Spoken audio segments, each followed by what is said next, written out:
Hi, and welcome to The Perfect Show. I'm your host, Scott Moppin. I'm what you might call a perfection prospector, sifting through life looking for little things or experiences that could be considered perfect. Join me each episode as I examine one topic that I'm presenting as a little nugget of perfection.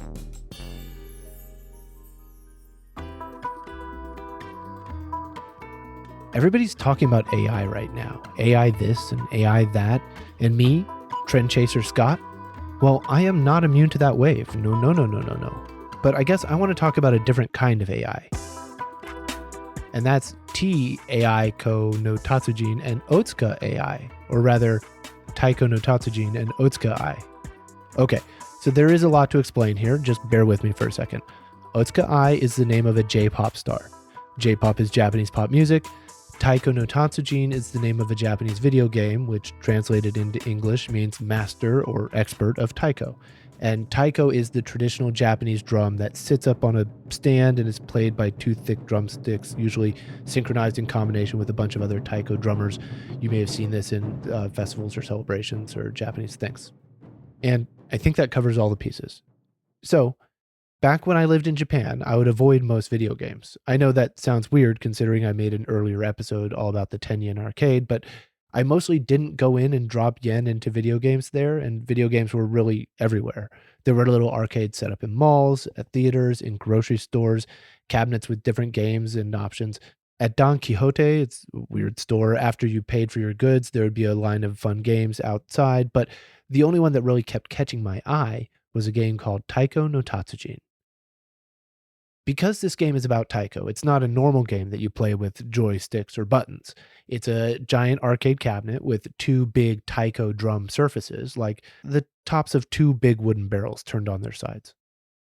And you play the game by hitting these surfaces in the middle or on the edges with two large drumsticks that are tied to the machine. It's one of those rhythm games. So you pick a song and then the screen shows little drum indicators that move across the screen, and then you hit the drum when the circle gets into your strike zone or whatever. But the more dead center that you get, the higher the score is. And if you get a high enough score, then you get another free play for another song. You're alternating between red circles that mean hit the middle and blue circles that mean hit the edge. And the harder the song or level, the faster and more complex the combinations get. Like basically Guitar Hero for drums, I think, but I didn't play Guitar Hero ever. I played Taiko no Tatsujin and played it and played it.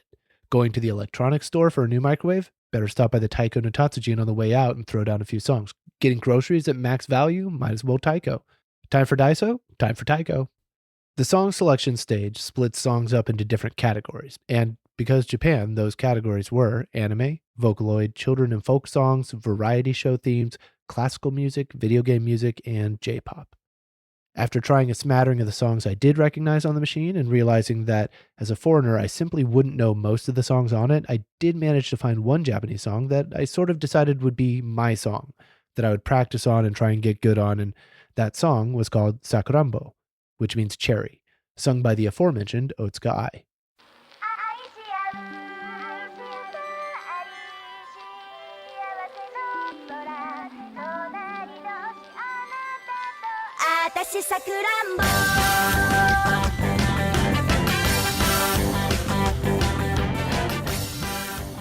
Quick side note here.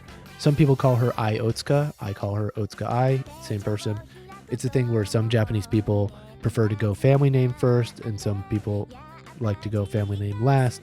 I don't have a dog in that fight, but when I was talking to Japanese school kids in Kyushu about her, they called her Otsuka Ai, so that's what I call her.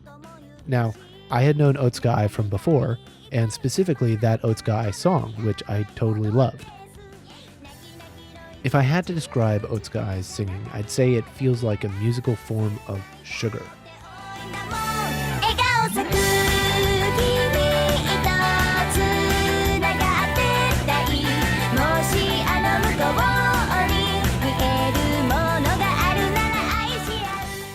She deploys her high-pitched voice sometimes in long, beautiful ballads and others in short, staccato pop pieces.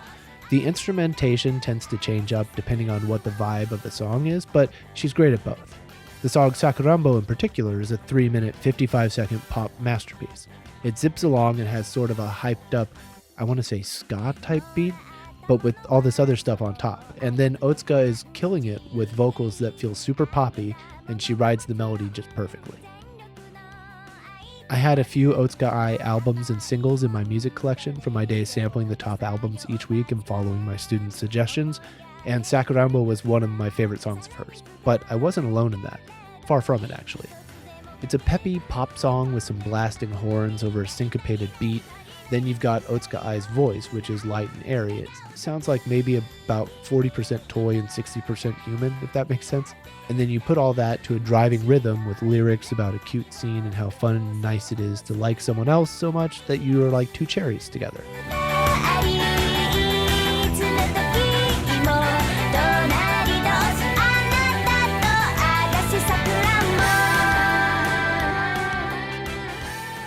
The energy is infectious.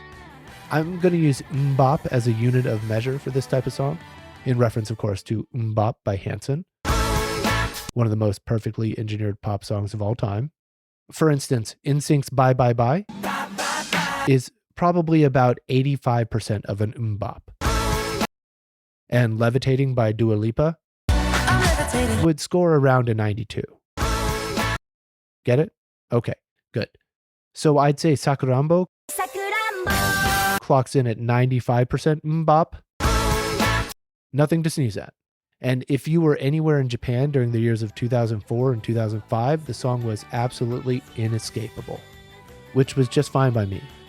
I love a pop song, and I cycle past the sick of a song phase and back to fascinated pretty quickly, which is probably a really good thing for me because Japan really knows how to smother you with a song. I think that's why the music scene moves so fast there. Songs, at least, the most popular ones, reach enormous popularity, which seems to be cashed in all at once until everyone but the diehard fans are sick of the song, and that works out perfectly because the studios need to clear the way for another song they have lined up to do the same thing with. So you may encounter a song on the radio, of course, but I rarely listen to that. More frequently, you hear it on the overhead music playing in stores and restaurants as you shop and eat. Even in a grocery store, you may walk past a motion sensor and trigger a display to play the pop song at you and try to sell you potatoes while the same pop song plays faintly over the store's PA system too. You could also run into it in the background or foreground of a commercial on TV, or in the luckiest case, as the theme song of a popular TV show, like a weekly drama or an anime. And if by the end of that cycle you're still not sick of the song, then you'll have every other Japanese singing celebrity give their go at a cover of it on different variety shows. But, at least back then, the hope was that this all-out assault on the ears of the population would result in at least a huge windfall from CD and DVD sales and the slate of product endorsements. So, back to Sakuranbo. The song came out in December 2003 and was in full force throughout my first year there in 2004. Even being used, like I was saying, as the ending theme song to a TV show called Mecha Mecha Iketeru, which doesn't translate as this directly, but they subtitled their own show with the English title, What a Cool We Are. And jumping out to now current Scot making this episode, it was just trippy to see this. So I don't actually know Japanese TV all that well, really, but this was a TV show that I did know. In fact, it's strangely the first one I ever knew about and had actually been watching on a VHS tape for years. And that's because back in 1997, during high school and during the homestay where for one summer I lived with a Japanese family, there were several times where people in the Chiquita family were watching TV or I was flipping channels on the small set in my guest room. The TV shows were indeed bonkers. I feel like this is a well-known fact at this point and probably even a bit of a stereotype, but it wasn't to me back then. And I was so into it that I even asked my host mother to take me shopping so that I could buy a blank VHS tape, a move I realize now must have seemed like I was trolling her in some way, but I wanted a videotape so I could record some of this TV and then bring it back home with me to show my friends in America. So I recorded a bunch of weird commercials, but the main prize to me on those tapes that I brought back to Kansas was this episode of What a Cool We Are, which I just loved showing to my friends. I would say it's a lot like Jackass with a little more silly nature and a much more Japanese flavor. And looking up Mecha Ike, which it is often called, it started in 1996, meaning I was there for the first season of it. And now, to come full circle, that's the TV gig that Otsuka Ai landed for Sakuranbo in 2004. I find that to be a weird coincidence. So, In 2004, Otsuka Ai puts out her first album called Love Punch, and Sakuranbo is the second single, which a young Scot hears playing everywhere, and it works. I go to the Tower Records behind Kokura Station, get the album, and proceed to absolutely wear it out for the next few months. Even now, 20 years later, I still have Sakuranbo and 2 other singles from this album in heavy rotation throughout my music library. I hear them regularly. According to Generasia.com, the song reached number 5 on the weekly Oricon chart. We've talked about that before. Oricon is basically like the Billboard charts for Japan, and continued to rank for a total of 101 weeks. And in 2004, it became the number 12 best single of the year, and also ranked in 2005 end-of-year charts as the number 86 single of the year. Sakuranbo is also certified double platinum by the Recording Industry Association of Japan. It was a huge song. So when I saw Sakuranbo, a song I already knew and liked and had listened to over and over again, it became the perfect choice for playing on the Taiko no Tatsujin video game. The reason that last bit was so important is that with any of these rhythm games, you're going to need to pick a song that you will end up having to hear over and over and over again as you practice it to eventually get it right. Or not even get it right, but do well enough on it to pass and get a free second song. That's the goal. And sometimes a third song, depending on the place.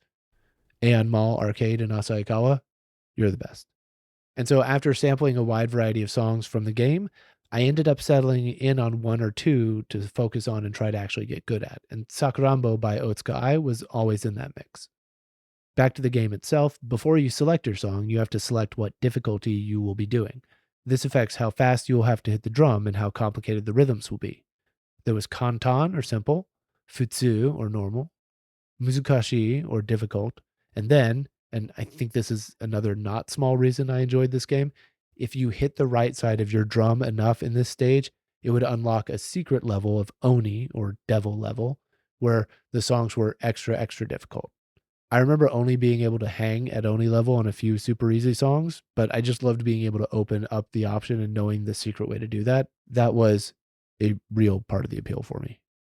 I usually stayed more on Futsu, the normal level, where I could pass several songs, and then even got to the point where I was able to get a perfect score on a few of them.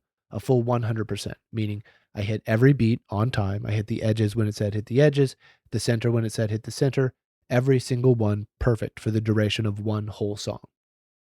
All you Guitar Hero people are like, yeah, we get how these games work, move on. But this was new to me. It was the first rhythm style game like this that I'd ever gotten into. And man, when I hit that first 100%, I was legitimately thrilled. Like, what? Did anyone else see that? Did that really just happen? I wanted to be like, hey, everybody, come look at what I accomplished. It was nothing, but it felt like something in that moment. The combination of the physical action, the satisfaction of hitting the drum, the pep of the song, and the thrill of being so locked in that you get 100% of everything correct for the whole thing, when it all comes together at the same time, it is just perfect. But that, like many skills, needs practice to maintain. And when I left Japan, I left arcades that had the Taiko game. And I just resigned myself to be like, well, all right, no more Taiko, I guess. There was a version on the Nintendo DS, a small handheld gaming device, but it was played by tapping your fingers on the screen and really lacked the whole body experience of hauling back and just hitting this giant drum with the sticks. The home versions also just didn't cut it. It was the same game, but not really the same game, if that makes sense at all. So I figured that would just be it. No more Japan, no more Taiko. But then I did stumble into the game again, surprisingly, in a small arcade of Japanese games at Japantown of San Francisco. It had seen better days. First, the heavy Taiko sticks had been replaced with thin regular drumsticks, and the sensors on the drum were more than a little bit dodgy. But it was there, it had the songs I knew, and it was better than nothing. But with the light sticks and the dull sensors, the chance of getting a perfect score pretty much drops down to zero. Though it was still a place to play, or at least it was, up until COVID hit. And then that Japantown arcade was one of the casualties. Without the ability to have customers come in and hang out for long periods of time, they sold their remaining games and closed the store for good in 2020. It's now a Japanese stuffed animals and collectibles store. However, I didn't start this podcast until 2021, and while even in my earliest lists the Taiko game was in the mix of episodes I wanted to do, how could I? My shot at recording the game had gone away when the arcade closed up. Well, I mean, I could go to Japan and find it there. Wait, is that where I'm going with this? Did I manage to get a sponsor to fund a trip for me to Japan to find this video game again? the overhead bin.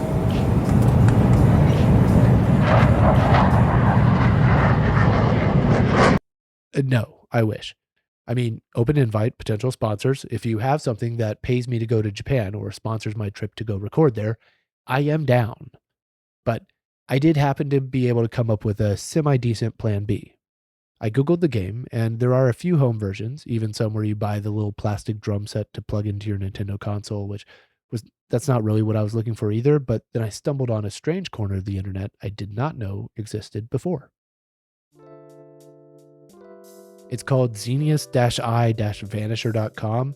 There will be a link in the episode description, and its subtitle is the #1 ad-free music gaming news site, and it has a map and a database of arcade games and locations. It's sort of like a Google Maps if the only locations it showed were video game arcades and kept track of not just the arcade, but the individual video games within those arcades. Like, you can't find just a Pizza Hut, but if the Pizza Hut had a Pac-Man game, you could find that Pac-Man game listed, along with whatever version it was, what condition it's in, and even how much it costs to play. It's set up like this for all games, or at least a ton of them, and thankfully one of the games listed is, you guessed it, Taiko no Tatsujin. I can search by individual mode, because there are many versions of this Taiko game, like Taiko no Tatsujin version 6 or 7 or 8, because there would be an updated one released regularly in Japan with some of the same classic songs, but it would update and rotate in new pop songs or new songs from TV shows, that sort of thing. So I searched for Taiko no Tatsujin cabinets in the US, and it showed one in San Francisco, the one from the arcade that had closed, and the next closest ones were in Seattle, Las Vegas, Los Angeles, and Boise, Idaho. So there were some here in the US and in good condition by the looks of it, but they were about as close to me as Japan was, trip-wise, and that meant this idea would go on the back burner. But then a very nice coincidence happened. My family was invited to LA for a wedding, which meant we would be driving, and it looked like I would have some time to myself with the car, so I scheduled an extra stop into my trip itinerary, and while others went to see Hamilton, I headed over to the newly opened Round 1 Amusement Center at the Puente Hills Mall in City of Industry, California. So come back with me, listener, to the magically untroubled era of November 2021.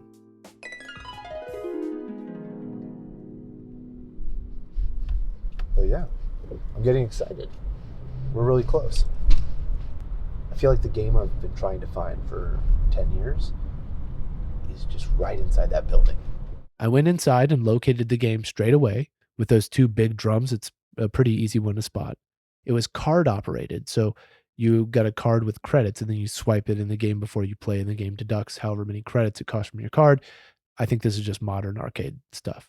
Coin operated machines and just coins in general are being used less and less often. So I put 50 credits on my card and then headed over to the Taiko machine. Sakuranbo? I think I remember that being green. So this is the point where it dawned on me that I wasn't finding the one song that I came out here for. What? Oh no, it's not here? Maybe Sakuranbo is not on it anymore. But there was a timer ticking down on song selection, and I couldn't be sure that I didn't just miss it, so instead of panicking, as a backup, I pivoted to a classical song, the theme from Carmen.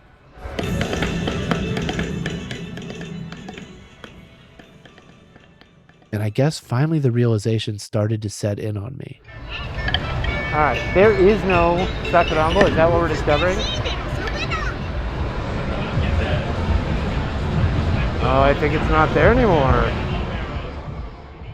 And I'm aware there are worse fates in this world than having to spend your arcade credits playing games that aren't exactly the game that you were trying to play, but still. Well, I'm a little bummed out that there's no Sakuranbo on that Taiko game, but I love the Taiko game. Man, I couldn't believe it. I had planned that out, no lie, for like a year plus prior to this, and it just hadn't even occurred to me to check the version to make sure that Sakuranbo was still on it. Like, no thought of it whatsoever.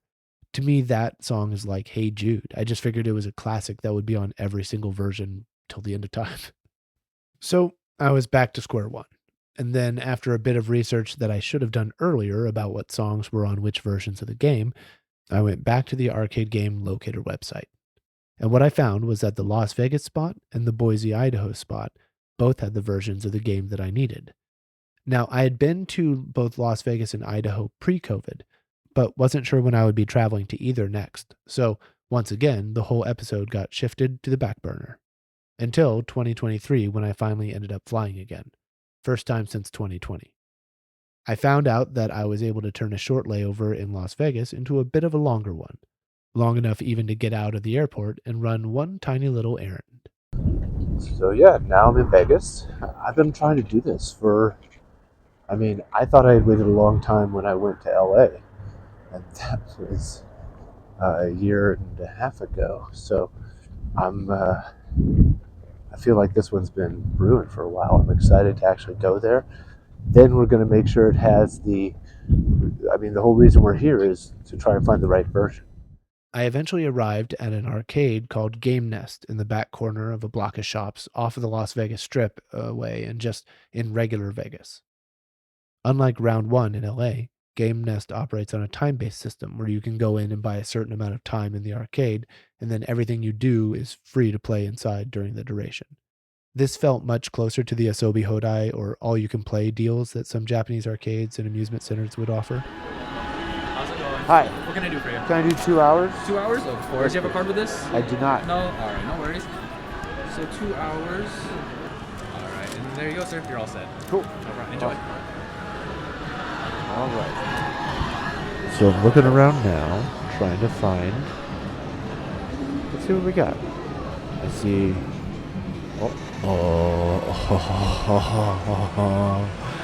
I see Taiko drums. Taiko no Tatsujin. Alright. Tapping my card.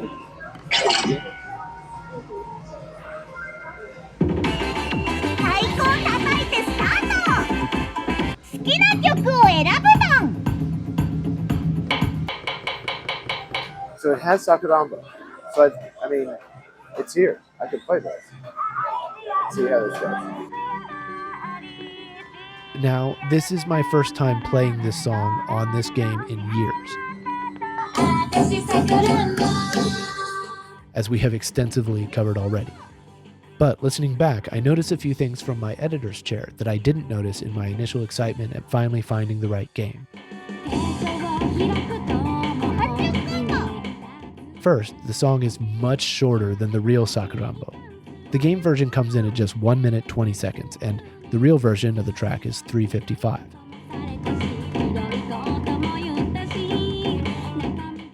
I guess that's not so strange. All you need is maybe the most well-known verse and a chorus once or twice. The shorter you can get these songs, the more plays you can cram in over an hour,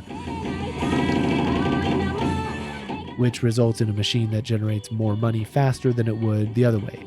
I get that. But now I'm also noticing something else different.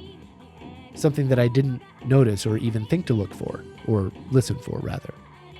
Here, listen back to this short part from the game.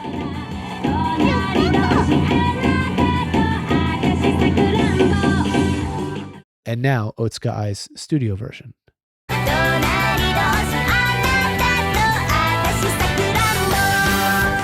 Otsuka's has bite. Does that make sense? It has something of a different sort of edge to it. Whatever is happening here, the main difference is caused by that not being Otsuka Ai singing. I'm sure of it. It's a voice double. Like, now that's what I call Sakuranbo Volume 1, or Otsuka Ai Kids Bop, whatever. I had been so excited to just find the song that I hadn't realized it at the time, but it's totally a cover by someone else. It's close, but yeah, I've heard the original song thousands of times at this point. That is a different version. Me now is thinking this is completely because of licensing fees and rights for the original song and royalties for it, but back then I was still blissfully unaware of all of this. To me, I had just found the Otsuka Ai song I had been searching for years. And a few plays in, I got back to the level of hitting every single note in the song, except one, which I did twice, back to back. Here's my reaction to the second time. It was a different one. Ah, I missed one. I missed a different one. Totally frustrating. But then I'm going for perfect on Sakuranbo. See if I can hit it. See if I can hit it.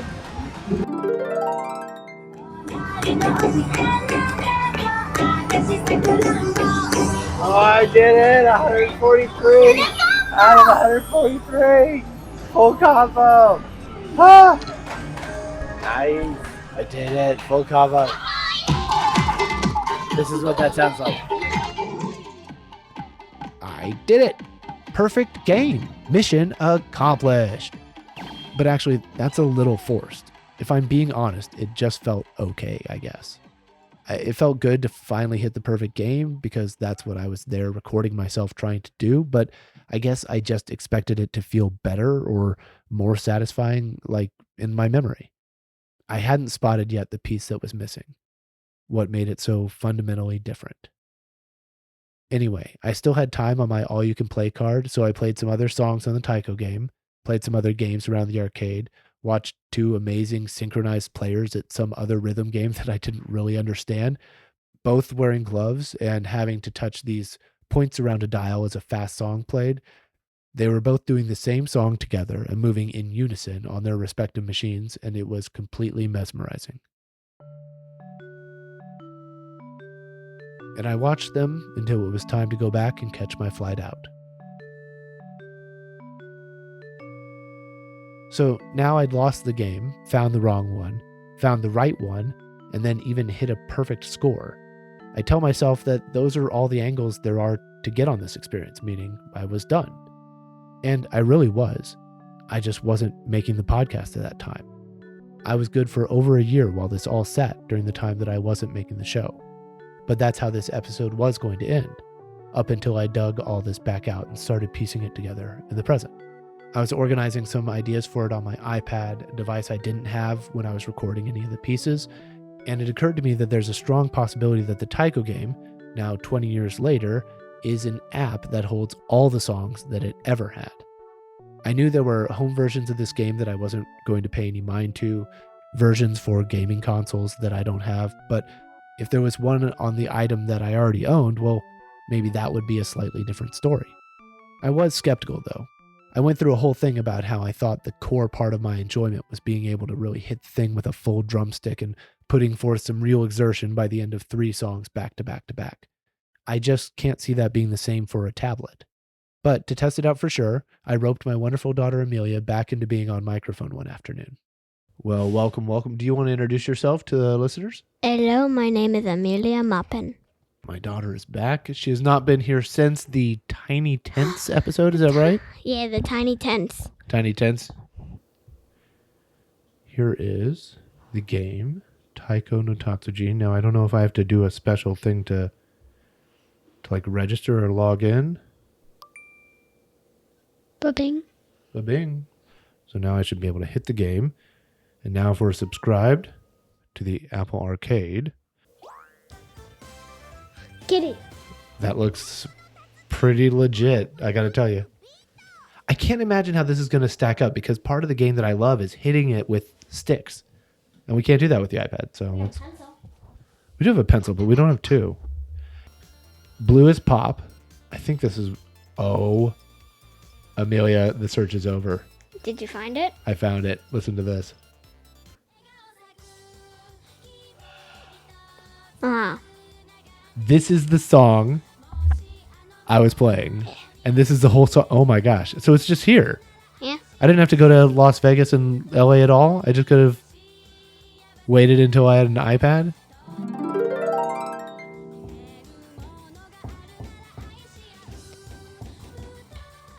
You have 120 something combo?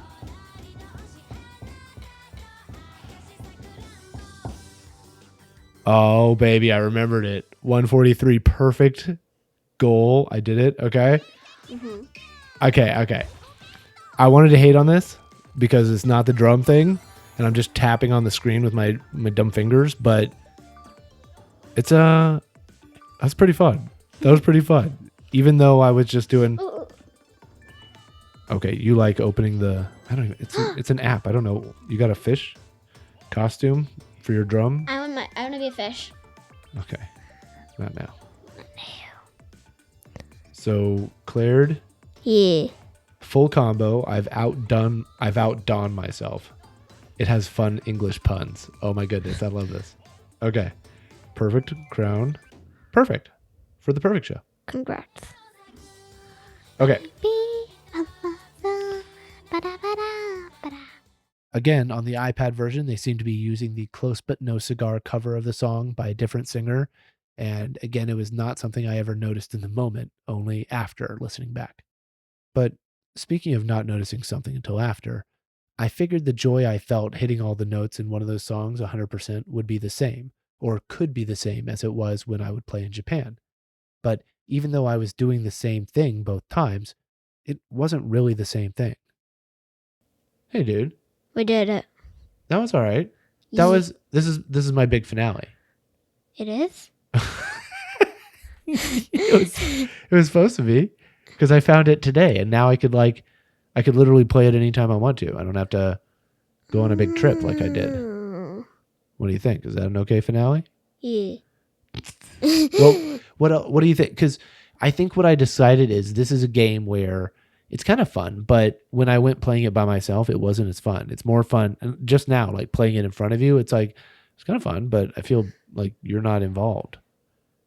It feels like it's more fun when there are two people playing at the same time, synchronized. Yeah, you don't have to comment on that. I'm just thinking out loud. And there it is. The one thing I obviously missed that I amazingly didn't really factor in was the two-player partnership aspect of the game. I saw it in Las Vegas when I was done with my game, with the guys in the gloves playing the game in synchronized motions. I was so focused on going out on my own, finding this game and playing it, that I went ahead and just played it solo. 3 times, in all 3 places. Every time I played by myself.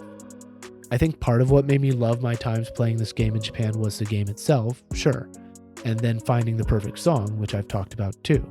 But there's another aspect I really haven't put enough weight on until now. The aspect of having a partner to play with. It's just like dancing. You're doing a difficult thing at the same time as another person and synchronize with them. You get the joy of executing a difficult task, something that takes preparation and practice, something that has a tale of effort that stretches into the past.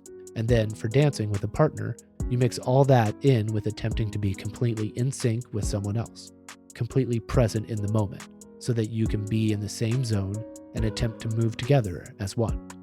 You remember the guys I mentioned playing the mesmerizing rhythm game that I didn't understand to music I didn't know? It was mesmerizing because they were doing it together in unison, compounding the difficulty and multiplying the satisfaction of the achievement. Yes, I can go and find a machine, go and find a song, and even pull down a perfect score on it, but then what? Who is there to share it with? When you play the game with a partner, you can celebrate with each other, for each other, happy for your own accomplishment, and happy for theirs, with inside knowledge of exactly how difficult what you both did was, and even if it's not objectively important, how much it meant to share that with someone else, a regular drumming partner who had gotten better at the game along with me. I don't know how I missed that aspect before when I was planning all this out. Actually, that's not true. I sort of do. And I guess this is as good a place as any to get into it and awkwardly talk about another huge change in my life. So between the last normal episode about pink shoes and punk shows and this one, there was a huge break. Over 2 years, as I've said. And a lot has changed since then. I alluded to some changes on the update episode, but during that time, my wife, who you've heard before on various past episodes of this show, but she and I have separated and are divorcing. It's okay, and I'm not really going to get into it apart from saying I guess it was a long time coming, and it wasn't just one thing.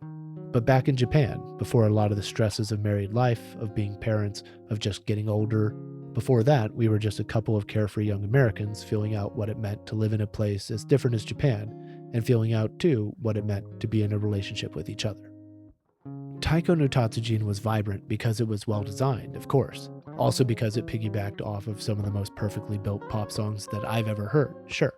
But there's a non-zero part of that perfect experience, you both getting a perfect score on the game together, that is the culmination of all the history you both share of getting better at something over time and then executing on it in unison. It's what I feel like when I do jujitsu with friends over years and years and we both get better. You have somebody that is a special partner for you for that thing, not only because you share the experience of it in the moment when you plunk those 100 yen coins into the machine and pick up the drumsticks, but also because you shared the journey with them of getting to that point. You join an elite club, and you can't really replicate that experience or joy of synchronicity with someone not on your same level. And you certainly can't experience that part of the game by yourself. That's friendships. That's relationships. That's really companionship. I think we're built for companionship as creatures. On a very basic level, we rejoice in not being alone, and the makers of Taiko no Tatsujin definitely understand that. It's been 2 years for me now in this new reality, but I have also found my way back to not being alone again, and in a relationship that is going well. It's a state that I seem to be drawn to, and it has ups and downs, of course, but it's really nice. That's why there are 2 drums. The play experience works best with a partner.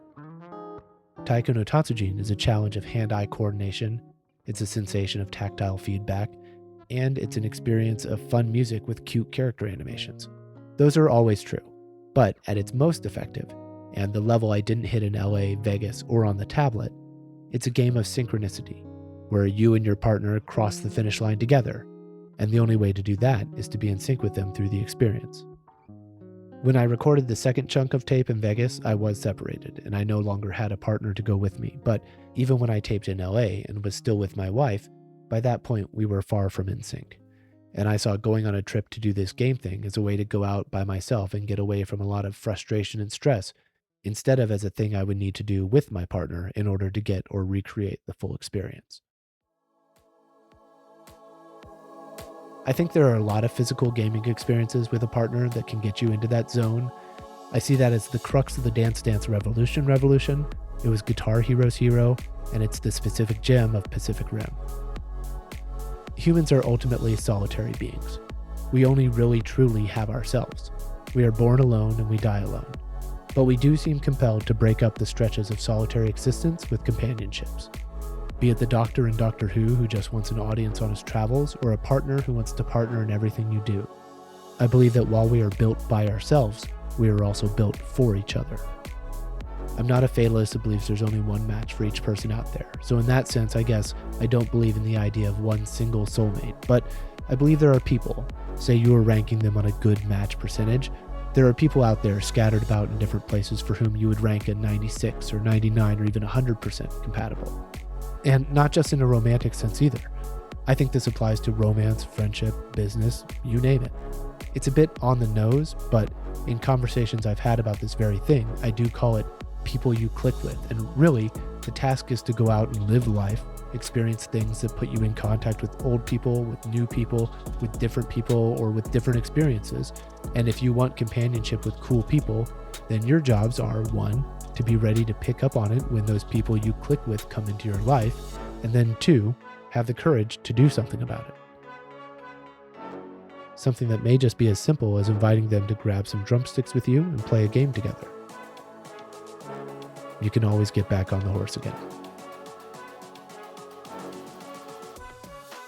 And with that, Taiko no Tatsujin, Sakuranbo by Otsuka Ai, and playing a game with a partner, it all goes into the Perfectorium this time, the index of perfect things. Go to the show's website, perfectshowpodcast.com, to see pictures and videos related to this in each episode. For this one, I'll have some pics of my trip to the arcade. I'll link some videos of people playing this game way better than I ever could. A cover Otsuka Ai did herself of the song for its 10th anniversary in 2013, reimagining it as a sultry cocktail lounge version. And a link to the Sakuranbo Can Sano remix, which Otsuka Ai also released in 2021. And I'll drop that one here at the end of the episode because I think it's pretty fun. You can visit all the current entries to the Perfectorium at the direct link for it, perfectshowpodcast.com/perfectorium. Special thanks to Round 1 in LA, Game Nest in Las Vegas, and my iPad in Oakland for having versions of this game for me to play in the first place.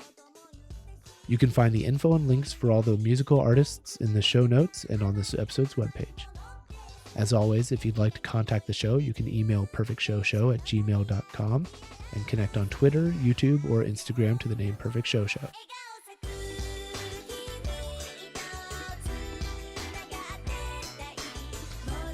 Oh, right, and when I moved into my new place, I figured that would be a fitting time to close the doors on Morena Studios, my little setup there. So now, here in my new spot I've set up, let me proudly announce that this episode was recorded and mixed at Milky Way Studios in Oakland, California.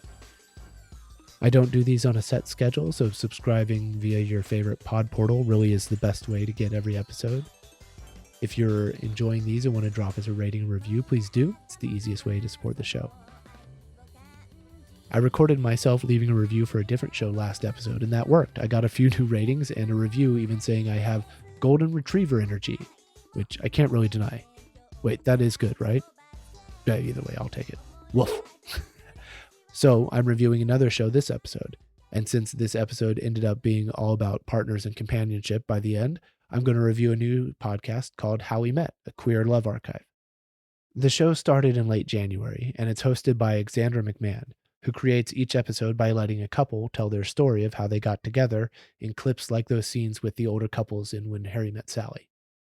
I work with Alexandra in my day job. She's aces as both a person and a podcaster, and she makes a show that not only has interesting content, but sounds great too. Okay, so getting the iPad back out, going to the purple icon for podcasting, to the top right for the search bar, How We Met, a queer love archive. There it is. Scroll down to the ratings and reviews and click write a review. All right, 5 stars. And I'll do this typing, and then through the magic of editing, I'll just read it after I've already typed it. Okay, so title, lovely and charming, magic on tape. Review, I love how the storytelling takes center stage on this show as couples share their memories of falling in love with each other. Really beautiful stuff. And that's true. It has made me both laugh out loud and gotten me emotional while listening, so it's great. There, submitted. This time it took under 2 minutes. I bet by the end of the season I can be like Nick Cage and get it done in under 60 seconds. The dream. And remember, the whole point of this thing was really just to make the extended analogy that Guitar Hero is basically the same as kissing. So, you're welcome for that. Anyway, until next time, I'm Scott Maupin, and thanks for listening to The Perfect Show.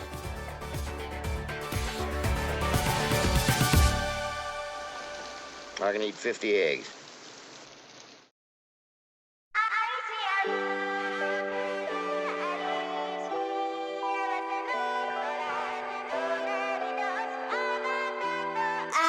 Sakuranbo.